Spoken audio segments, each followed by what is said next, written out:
Recording in progress.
Thanks everyone for joining us today, and I think we are just about to start. We're just waiting for a few more people to join us, and also in the live stream we have about 35 people right now that I see.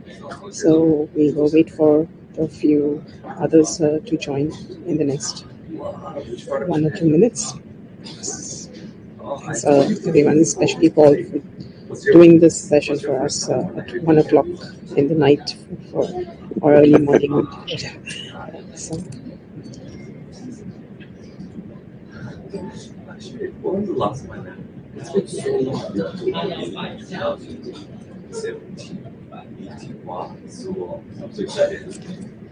so we have a few others who are joining us. Just give us 2 minutes and we'll start.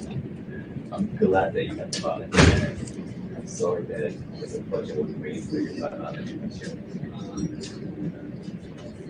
So, I think that there are, I think that there's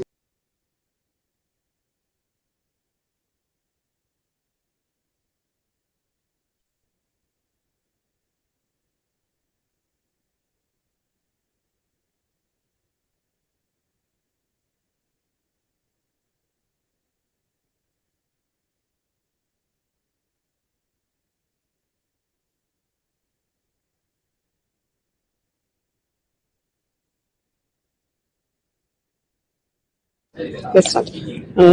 Thanks, Paul, for joining us today. And thanks everyone else who's joined us, and whoever will be joining us later. Please, they will also be able to hear the recording if they miss out on something. We are also live streaming this session internally, so there are people joining us in Lazada and Alibaba through the live streaming session. And further down the session, we will have more people joining. That's how it is usually for any session. Within the first 10 minutes, we have more people joining. So today we will be doing another brain food session.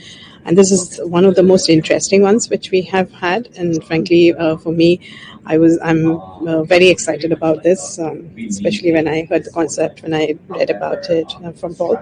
It's about how UX will save this world, because UX and the empathy which UX designers bring in will ensure that the AI products, because all of us are talking about AI products and how AI will change the world.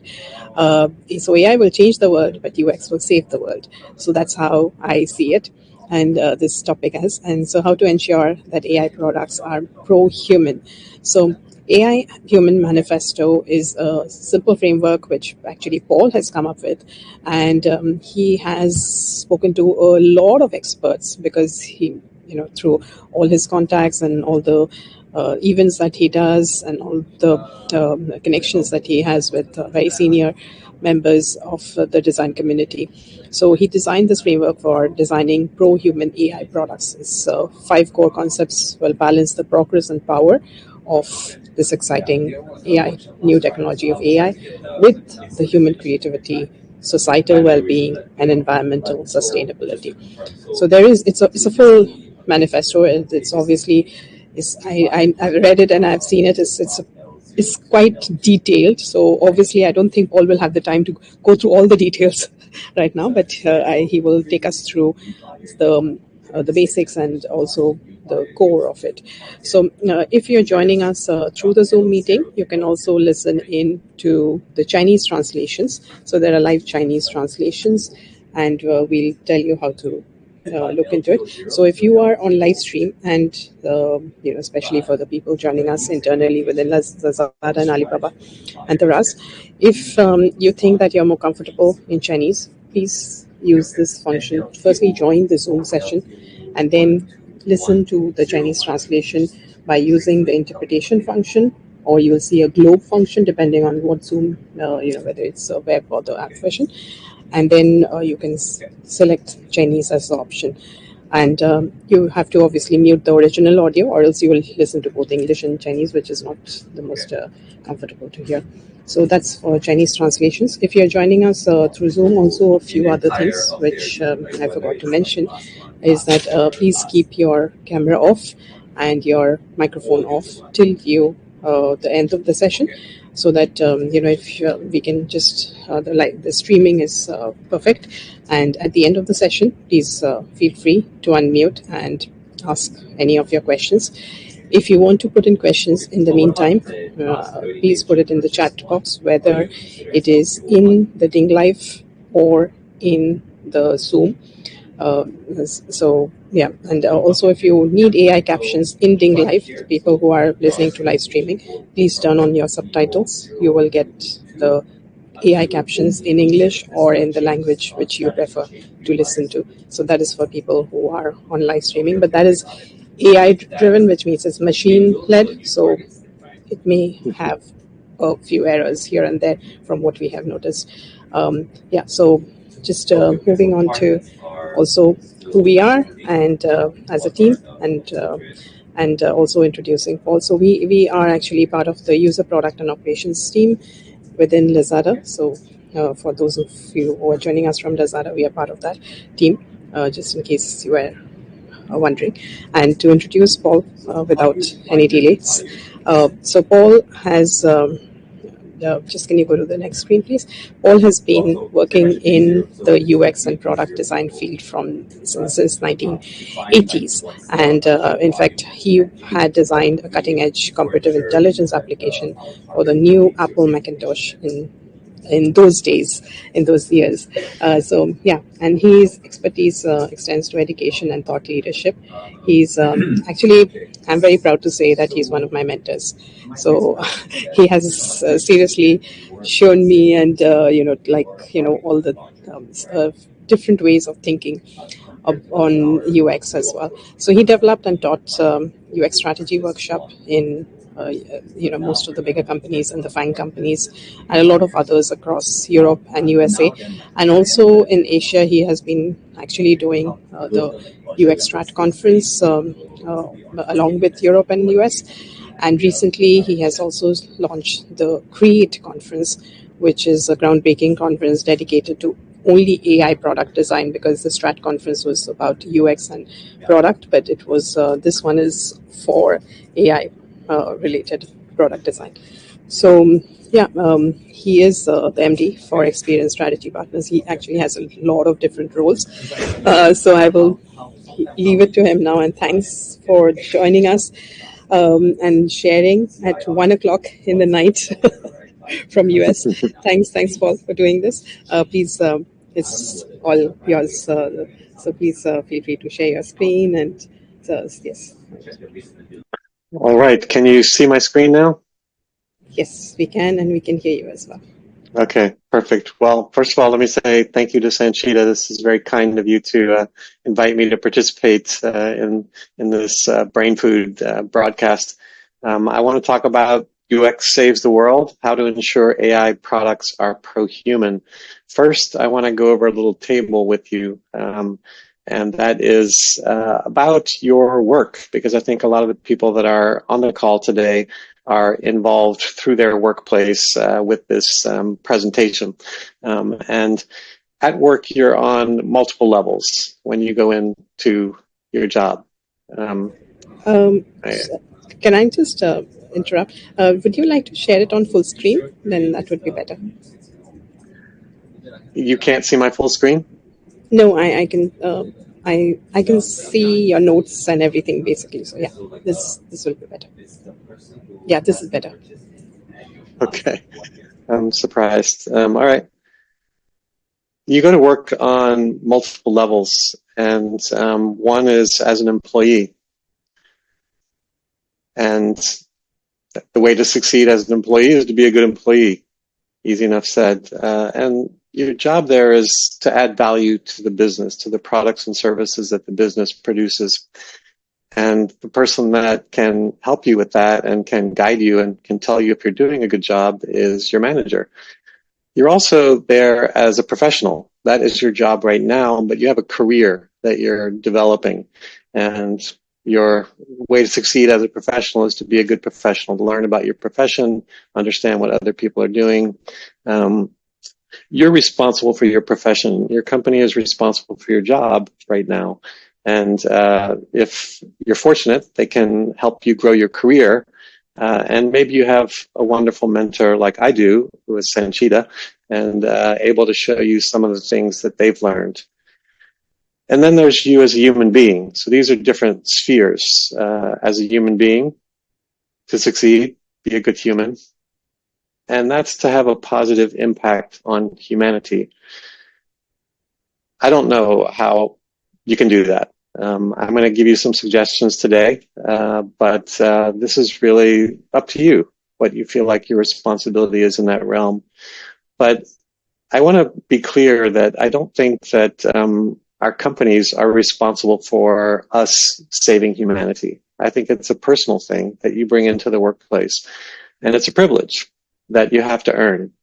When you're a good employee, row one, then companies tend to allow you to grow your career, row two. And then if you're very talented and you're able to, over time, sow seeds of a better world, then you're going to be able to do that. But you have to earn that right.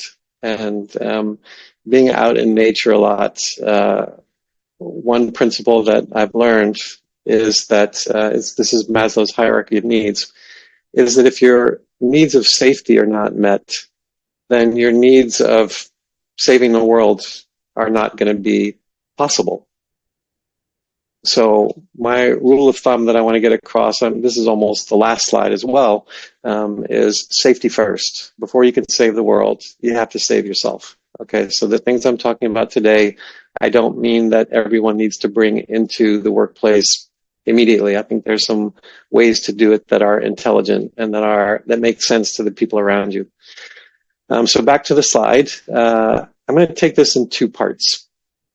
And the first part I'm going to take is actually the AI product design, because that's the first two rows. I think there's a long history for our profession. I consider my profession user experience design or human-centered design or product design. And it has a long history of applying a human lens. I consider Leonardo da Vinci the ancestor of user experience, who was a scientist and an artist and an innovator. And he did everything, if you look in his notebooks, he did everything through a human lens and a human scale. For example, this is his ornithopter. And in this drawing that he made to help people fly like birds, he took into account a lot of human factors, their size, their strength, so that they could really be able to fly. And so he was very seriously about the user experience way back then when he was doing that. And I consider him the ancestor of user experience, because he always brought a human lens to every aspect of innovation that he was considering. So I consider him our ancestor. And then more recently, in the last 100 years or so, there have been some other evolution of this concept of human-centered design. There were time motion studies, ergonomics, which is what my master's thesis is in, human factors, human-centered design, human-computer interaction, and then user experience. I consider user experience sort of a kindness at scale. We're being kind to people to help them use technology so that they're not confused by it, and so they're helped by it. And I think that's what user experience's job is. But I think the field is evolving again. And I think it's going to be a different field in the years to come. And I'm going to explain why. And I think the first two rows of that table, you as an employee and you as yourself and your career, can have a lot of advantages by understanding these changes that are coming and then adapting to those changes. First of all, there's what one of my speakers, Greg Noodleman, calls AI for UX. That is doing the UX work that you're doing, but just having AI help you do that work. And there's a few different ways. I'm not going to read these bullets. Sanchita told me we can distribute this presentation afterwards, so I'm not worried about hitting every point. But there's lots of new articles every day coming out about ways to use AI for doing UX work and making the work go smoother, faster, more organized, just a faster, better way to do user experience. And then there's UX for AI, so AI products and using user experience as a human lens on the AI, and that's a bit different. One of the main differences I think that people are going to be surprised by is how different the design process is going to work. Because we've been, with all these years, I've been in user experience since, as Sanchita mentioned, I'm going to go a little bit about my history in a minute. But over all these years, we've been doing what's known as deterministic design. We designed a user interface or an experience, and then people saw that, and we tried to make it so that when there are different kinds of people, they would have different kinds of experiences that fit their personalities. We determined what they would see through the design. But in probabilistic design, we don't do that. We set up the factors and we set up the parameters and we set up the situation. But depending on the context, depending on the person, depending on the product mix or whatever that we have that we're offering to people, what they actually experience and what they see is going to be different each time. And that's a different way to design. And I think it's going to take some learning on our part to understand how to do that.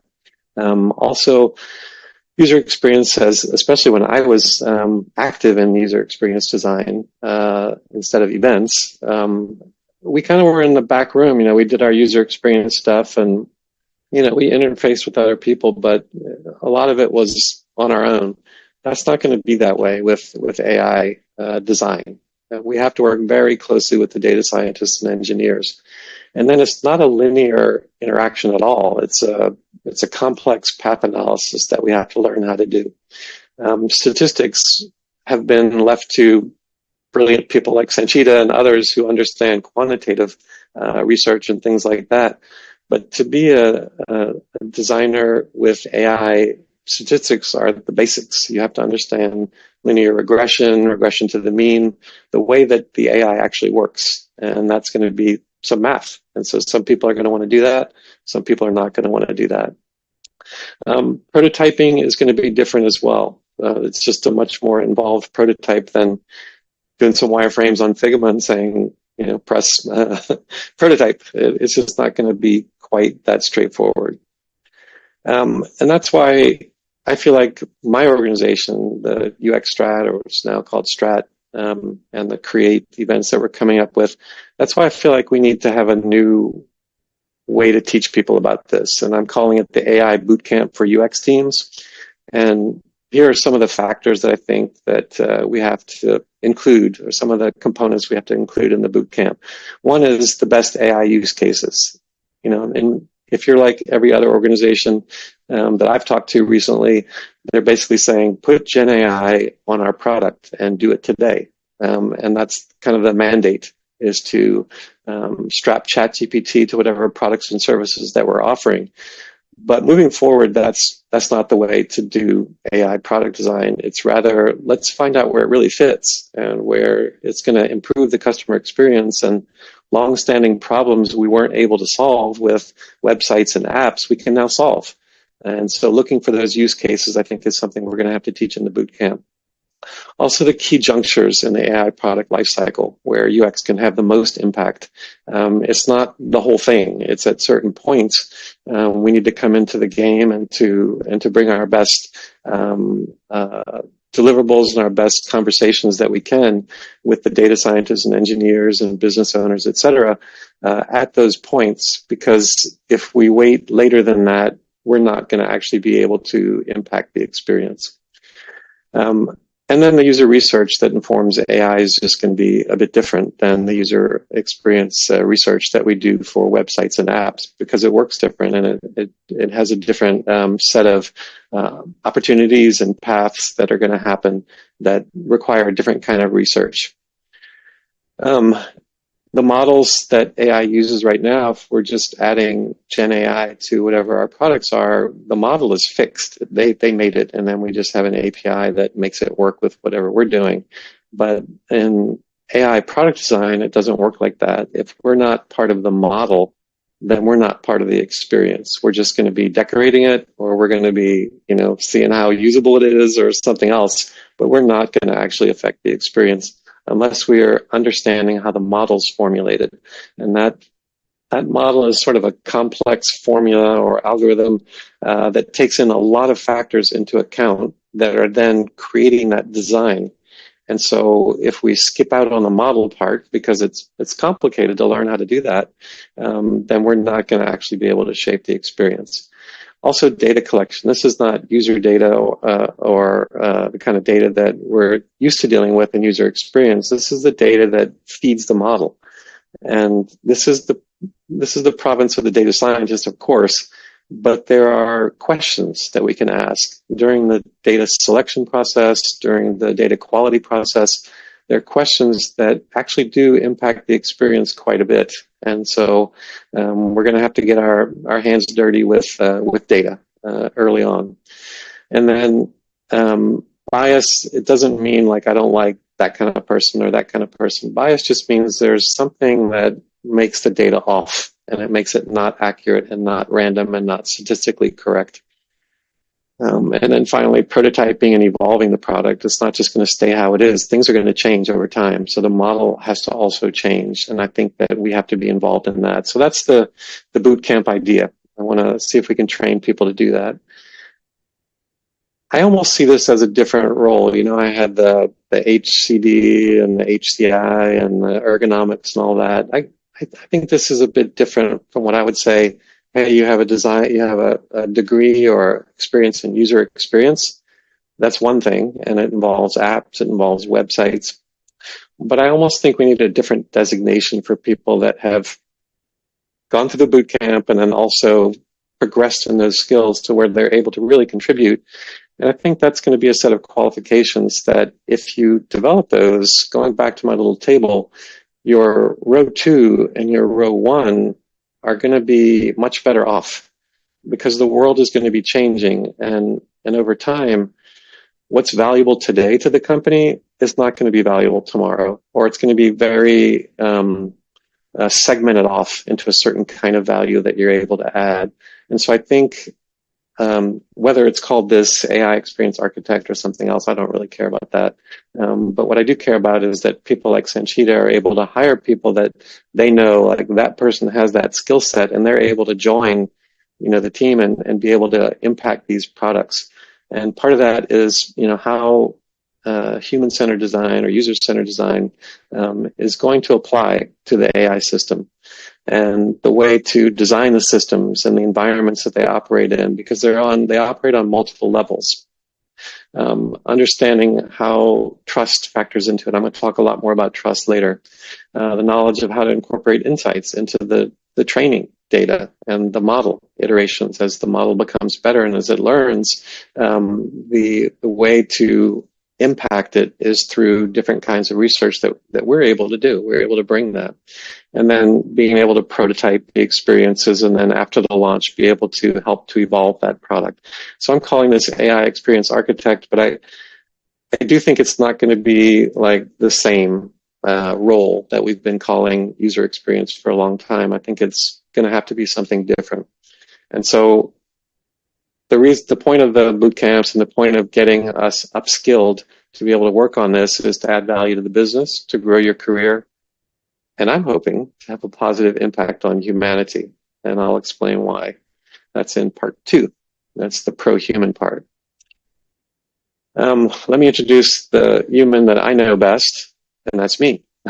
This is me in 1990, when I first had my first user interface design project, and it was for a pharmaceutical information system, which had an unfortunate acronym, but I had proposed, I'd skipped over 6 levels of management in the pharmaceutical company and proposed to the head of research that, I think we could design a system that would let scientists capture what they hear at conferences and be able to process that data and then sort of use that for innovation within our own company. He believed it, and he was an amazing guy. He had Apple computers when every other corporation had IBM computers. And Steve Jobs came to our company. He presented the next computer during those days. It was really fun. He had a fun little presentation. But I worked on this system. I designed the user interface. I didn't call it user experience. I called it information science because that's what my master's degree was. But I was the person that designed the user interface, and I loved it. It was fantastic. But I didn't understand corporate politics very well. Kind of back to that little table, I didn't quite get the way that corporations work. And so somebody else who didn't do any work on the system ended up presenting it to the head of that large pharmaceutical company. So it was, you might think I was destroyed by that, but actually I was quite happy because I left the company and I was in Yugoslavia, which used to be a country, and I was photographing gypsies. And I was having a great time. So when I got the letter from the project manager that this guy gave the presentation for our system, I was like, great, good for him. Sometime after that, I started writing about this information science stuff, and I was able to move to Barcelona. But unfortunately, my editor got fired, and then I had no more contracts. So yeah, you can live the dream for a while, but then you kind of have to get back to, hey, what's safe? What's a job that I can have? So I started going to the library and studying the WWW, which was pretty new in 1994. And I started trying to understand it. And then I got a job designing websites in Barcelona. Soon after that, I went back to the US and joined a company called Sapient. And they're still in existence today. And they were flying us first class to Rio de Janeiro. So it was kind of high rolling again with a nice lifestyle and the web design stuff. But then the dot-com bubble burst. And so I took my little journey maps and all the little stuff that I was doing and started being a consultant, a user research consultant. And I was fortunate to be able to work with some great companies. I gave my UX strategy workshop at Google, Netflix, Facebook, a bunch of other companies, and did consulting with different companies as well about user research and about ethnographic research and design strategy and things like that, and then turned that basically into a conference called UX Strat, and that was 2013, so some time ago. About myself also, that was the professional side of me, but on the human side of me, I am a nature fanatic. And this is a little friend I met this morning. I took this photo, a little selfie of us. I don't know how to describe it, but I guess people would say a little nutty when it comes to nature. And in that vein, my interest in innovation made me want to connect AI to design and nature.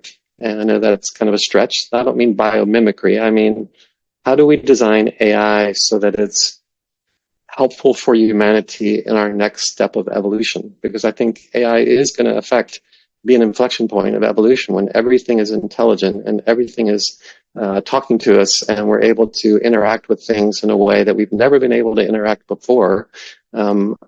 I just wonder, like, what does that look like in terms of how it fits with the rest of the ecosphere that we live in? And so I did an exploration. My hunt statement was, how is nature designed, and what can it teach us about how AI should be designed? And then hunt statement 2, how can AI help humanity thrive in a sustainable way?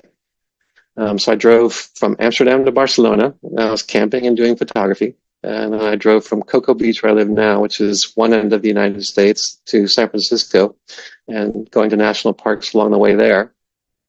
And the result was the AI Manifesto. It got developed during that time to what are the principles that I'm seeing, and how can we make an AI that makes us move forward, that extends us, that makes us better at being human. So I took my little old van with 200,000 miles on it and drove across the country and did photography. And I was looking for patterns and trying to find designs that teach me about what could this look like? What could I learn from the way that the creation is created? And that, these are some of the photographs of that time. I hope you can see them okay. But I was doing this with a purpose, and it might seem like a little bit random, but actually it wasn't that random. This is an elk that just happened to walk by me while I was in the Tetons, Grand Tetons in Wyoming, which is where I saw the Milky Way for the first time, which was amazing. So these were some of the photos, and of course, I took a bazillion more.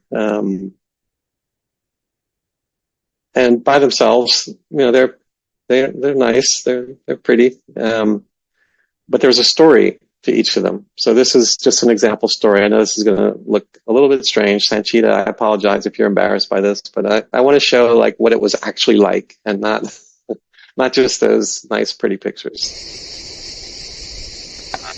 Anyway, I want to help people that are creators that want to help everybody have a good life. And they're not really that hard to find. It's hard to get them to talk about what they do in a way that's meaningful. And that's where I've been really lacking, is helping them to express something that will help people become like them, because that's my whole goal. That's why I put them on stage, is I admire them. I think they're awesome. Ooh, like this guy.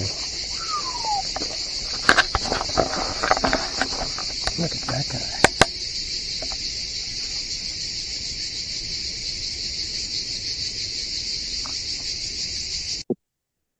So each photograph has a story like that, and just me blah, blah, blah, blabbing on as I'm thinking about this whole AI Manifesto thing. And these were some concepts that emerged, that the world is amazingly beautiful in its diversity, that balance and harmony are everywhere in nature and in the creation. That if I was well prepared, I would have options that I didn't have if I wasn't well prepared, like when it rained and I was camping and other stuff happened. The better prepared I was, the more options I had. And then I got lost a lot. I got lost for hours and hours at a time on trails. And then I had to find a guide who I could trust, who was going to lead me out of that place back to my car. And then, as I mentioned, safety first.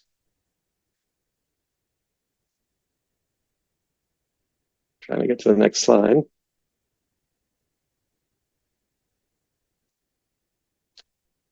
There was a larger concept that emerged. I'm not going to really talk about it too much today, but I believe that we have pictures inside of us that that are very hopeful, and there are also pictures inside of us that are very fearful.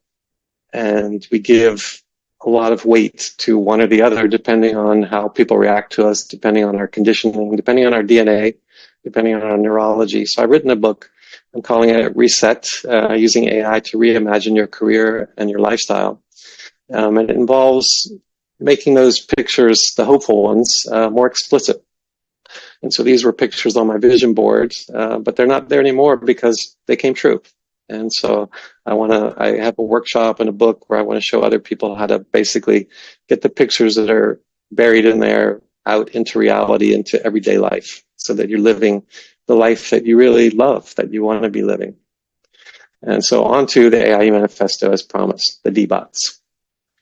This is a sign to me to say that, by the way, this isn't just my idea. I came up with it, but we've been refining it at Strat conferences over the past few years. The first concept is diversity. And in all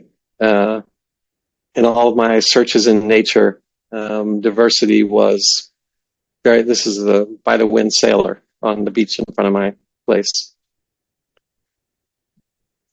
Diversity is everywhere, and sharks, believe it or not, have survived 5 global extinction events because they diversified. Unlike the Irish, when they had the potato famine, it was because they didn't diversify. They had one strain of potato, and that strain got sick, and so they starved. And so diversity is a very core aspect of nature. And when I apply it to AI, the lens to AI, what I see is enabling a variety of experiences instead of just one kind of experience. Incorporating diverse data sets and different cultures. Acknowledging when there are biases or gaps so we can learn and we can fix them. Accommodating different cultures and different languages. Right now, the models don't really do that. And then as society evolves and as we move forward, that these also move forward. Some synonyms for this: bias, equity, fairness. So diversity is, I think, is at risk because there's a concept in AI called regression to the mean. So in other words, if you flip a coin, 5 times, who knows what you're going to get? If you flip it 20 times, who knows what you're going to get? But if you flip it 5,000 times, it will be half heads and half tails. And that's regression to the mean. And so when you have repeated patterns that are efficient and lead to economies of scale, then what you lose is diversity, because that means people will get the average experience. And that's why on my travels, people were taking photos in one main spot that AI knew about, and then all the other spots that were more amazing, nobody was there. And so over time, whatever is popular is going to get more popular. And that's okay if you like popular stuff. I personally don't like popular stuff. And so if you want to optimize your life experience rather than living the average, then we have to fight for diversity. The next is balance. Balance is, I think, the one I spend the most time on personally. Key aspects of balance means harmony between opposing outcomes. So human contribution versus automation, experiencing nature versus digital immersion. I watched some videos of Mark Zuckerberg and all the screens that they're making and all the the headsets that put you in these virtual worlds. And all that he was doing with his family was being outside on the boat and just doing fun stuff outside. San Francisco is the same way. They make all the digital crack, but on the weekends in San Francisco, everybody is riding a bike in the mountains, and it's crazy. The distinction between what I do in my day job and then what I do for myself.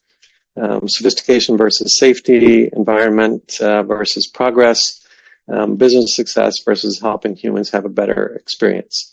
And back to my table, it's not our business's job to help humanity in this way. They have a job that is very specific, to make a profit off of what they're doing. And our job, having a job with that company, is to do the same. So business success and helping humans is not something that I bring into projects and into the workplace. It's just something I'm aware of. I'm aware that that's a balance that I have to look out for as I start designing things. So some synonyms for balance are sustainability, well-being, human empowerment. And this symbol, to me, is a symbol of balance. Basically, it's the one behind me. And this is me in the Grand Canyon holding it up. The orange heart represents red, passion, engagement, things that you feel proud of that you've done. And yellow, joy, things that make you happy. And that's the orange heart. It's going for it. It's having things in your work life that you really enjoy doing and that you're very good at. The blue circle is calmness, is safety. And I think, even my kids, they don't need the same degree of those things and different life stages and different times. But there's a balance. And I think that that balance gets lost with AI sometimes because it goes to extremes. And that's what I think is a danger. This is a little animation that I asked my team to make. And I said, anytime that you feel stressed by your orange heart being too much what I'm emphasizing, you need some blue circle. So here's a little breathing.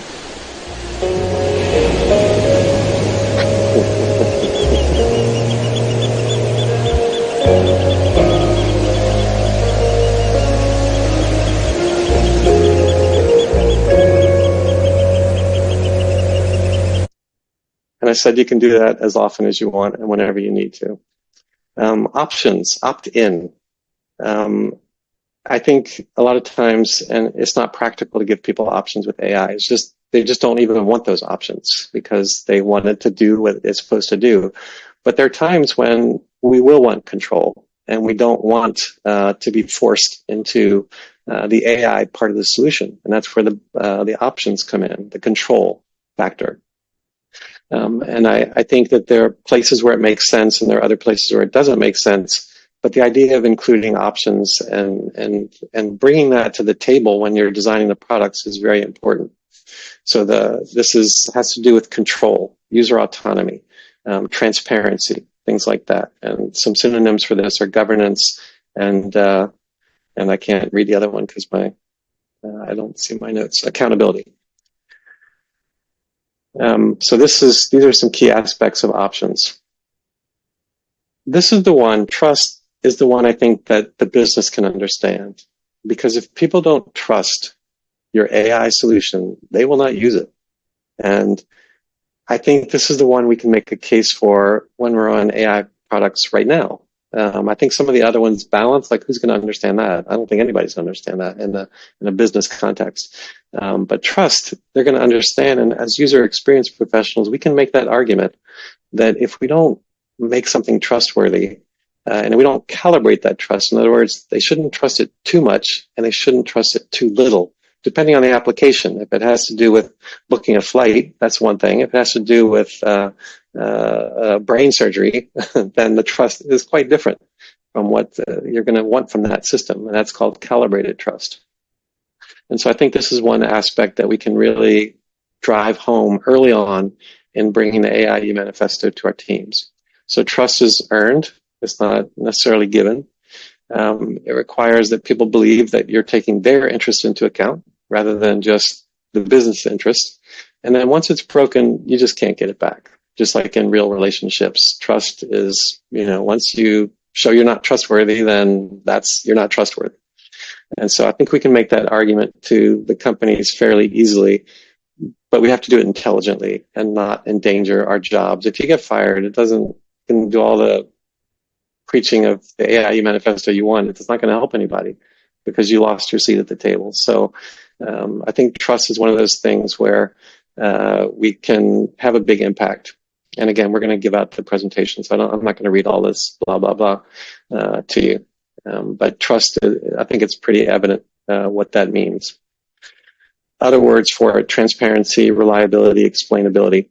And I think, again, this is the foundation that we can begin with. I can't see my notes, so this is what I just said a minute ago.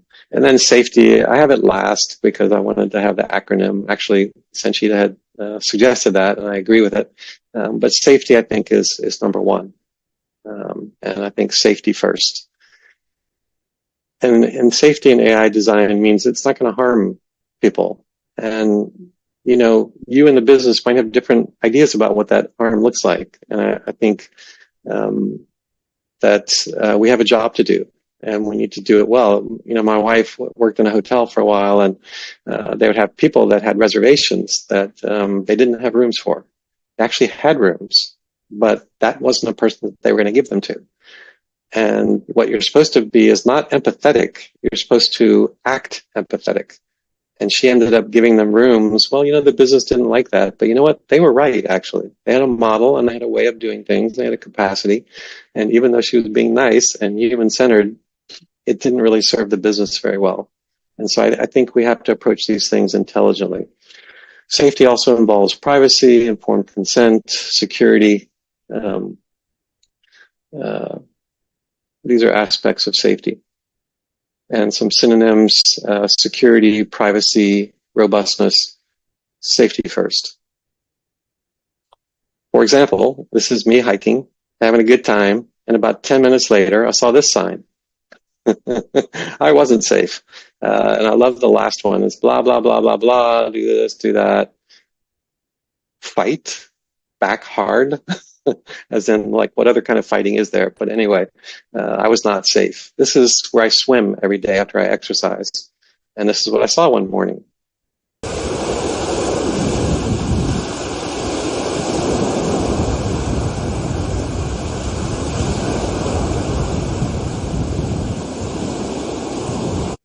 I don't know if you can tell what those are. Those are bull sharks, and they're 2 meters off the shore, exactly where I swim every morning.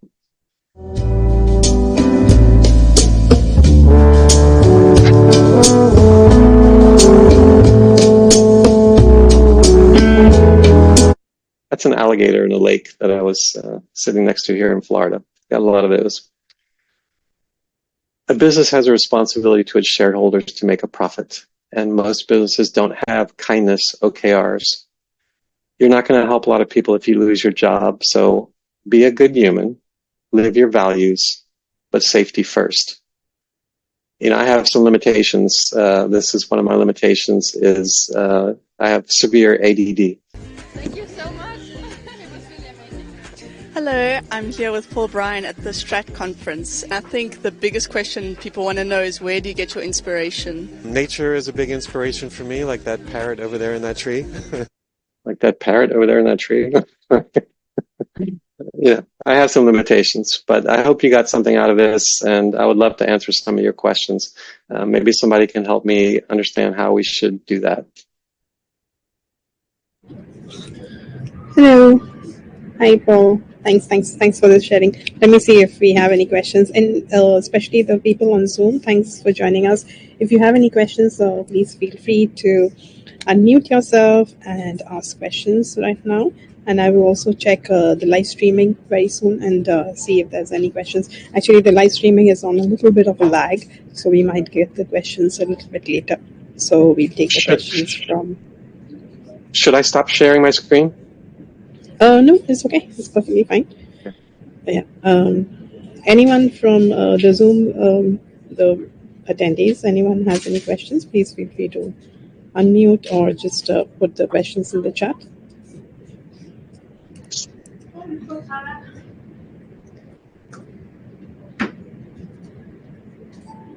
Okay.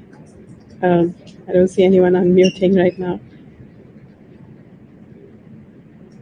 Any questions from anyone?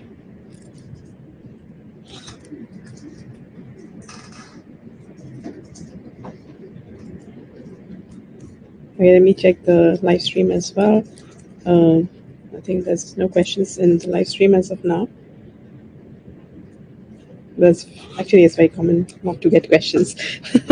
Usually people will contact you separately and then ask you questions over there. That's what we have for most of our sharings. So thanks everyone for joining us today. Since there are no questions, we will give back about 30 minutes of your time then. And thanks all for doing this at 1 o'clock in the night. From there, if there are any questions or people want to discuss this further with you, because I know this is a very big document. What you shared with us is just some key highlights and just the concept behind the whole manifesto. There's a whole manifesto which you have written, and and that's what you will be perhaps going in and getting. Some. Hi, hello. Hi, Tanmay. Hi, Paul. Thank you for your wonderful insights into how to drive pro-human AI design and user experience. I work as a principal product manager for a fintech platform, and one of the challenges, not just me but the entire, community across the globe is facing today is how to leverage AI into their products. For me, the challenge right now is because I have a traditional product management background and I have worked on technology massively, but still I'm trying to get a grasp of the evolving AI technology and tech stack. Do you have any recommendations on, how to keep upskilling oneself on these evolving technologies? Are there any good resources that you can recommend to people like me in order to, keep abreast with the evolving AI tech stack? Absolutely. And the boot camp that we're doing, I think, is going to be a way for user experience professionals to upskill. But for product managers, there was a group at Google called PAIR, People in AI Research, and they have a bunch of free materials that anybody can just go get. If you're a good self-learner, I would say that's a great way to do it. I think there are a few universities that are developing curricula for people like yourself. Carnegie Mellon, I know, is one of them. But there are some universities that are preparing that. But again, everything that's made it that far is probably, a little old. And so I think the principles are there, but it's evolving very rapidly. And so I think just take advantage of some of the free materials that are there to understand the context. But I think everybody, including you and including me, we have to just keep looking at the headlines and keep experimenting and playing around with what is available to us. Yeah, I think the major challenge everyone is facing nowadays is, all the technologies and tools that are relevant today becomes not irrelevant, but becomes insignificant in the next 6 months to 12 months time frame. So this is one of the challenges that not just me, but most of the product managers that I talk to are also facing. So yes, foundation. Tell me the industry again. What's the industry again? Oh, I work on a fintech platform. It's a wealth management technology that we deliver to financial advisors to engage seamlessly with their customers and manage their investment portfolios organically. Yeah, because we had a speaker, Chrissy Welsh, in Europe, and she was talking about how ING is evolving their capabilities with AI. But again, by the time you hear that, it's pretty old. And I know Sanchita probably has a similar approach to me back in the day when I was trying to do that. I think there's some thought exercises. Where in the process, where in the overall life cycle of your products would 100 interns really help? And I think, if there's something you can think of that 100 interns could do well right now, I think that's going to be a great use case for AI, because it's just suddenly we can do those things much faster and much better. But as far as making critical decisions like advising a wealth client on the next investment, I'm not sure that we're really there yet. Yeah, true. I agree with you on this. Thank you so much again for your valuable insights. Thank you. Thanks, Anmay. Is anyone else wants to ask any questions? I do have just some final comments after. If there are any other questions, I would love to hear about what other people are facing in terms of this pressure to fold in AI and what kind of skills we should be teaching people. So thank you for that question. Yeah, I think any of you need more interaction or any kind of discussion on this, maybe just approach Paul anytime he's on LinkedIn. And because I think a lot of times he's busy with all these sharings and conferences which he's hosting. But yeah, please feel free to have a discussion with him on this, because he has been working on especially AI product design part for a long time with many different experts in Europe and US. So yeah, thanks Paul, and thanks everyone for joining us. We also had about 170 people on the live stream today. So thanks to people who had joined us on the live stream. We will have this recording shared within Lazada and also in YouTube later and also on LinkedIn. So feel free to download it if you want to view it, and also the document will be shared later as well. And I just have a Thanks, couple of more thanks. slides to end with. So safety Okay. first, upskill, fight intelligently for humanity, but ultimately create something that you love that helps other people. And that's my my advice for everybody. Thanks for joining us. Thank you. Thanks, Paul. Thanks, everyone.